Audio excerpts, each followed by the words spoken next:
We're there to have a dream. Hekk kienet issejjaħ il-petizzjoni ta' eluf kbar ta' Maltin u Għawċin illi talbet illi flok l-iżvilupp illi kien ta' ħaddieħor hawnhekk nagħmlu park ambjentali, park nazzjonali. Dik kienet il-ħolma tal-eluf ta' Maltin u Għawċin.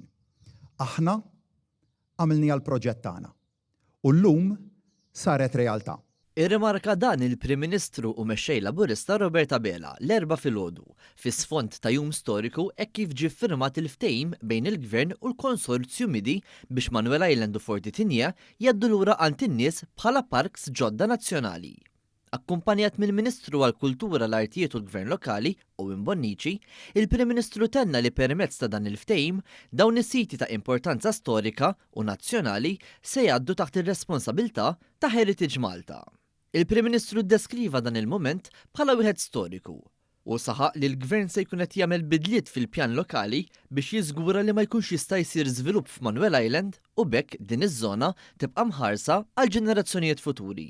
Dan simili wkoll kif diġà sar fil-każ taż-żona tal-Bajja ta' Ħondo ir-Rumien kif imwiet mill-Prim Ministru Robert Abela stess fl-aħħar snin. Nibdlu il-pjan lokali, il-local plan, biex niżguraw illi qatt toqgħod tiżjed ma tkun tista' ssir xi forma ta' żvilupp fuq din il-gżira.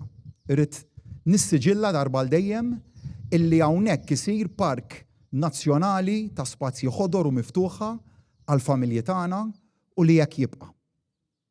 Imbagħad nibqgħu għaddejjin bil-proċess ta' tfassil ta' master plan, il-proċess li telaq diġà biex nidentifikaw preċiżament x'ser ikun qed isir. Żied jgħid li dan se jsir park nazzjonali li jippreserva u joħroġ l-aspett naturali tal-pajsaġġi u l-bajjiet, filwaqt li jieħu ħsieb ukoll il-wirt storiku li jinsab f'Manuel Island.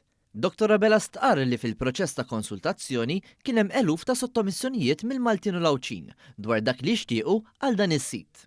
U żied jgħid li fil-leġislatura li jmiss it-tliet parks nazzjonali, jiġifieri dawk ta' Manuel Island, il-White Rocks u Fort Campbell, se jkunu ta' priorità bħala wieħed mill-aqwa legati li l-Gvern attwali se jkun ħalla għal ġenerazzjonijiet futuri.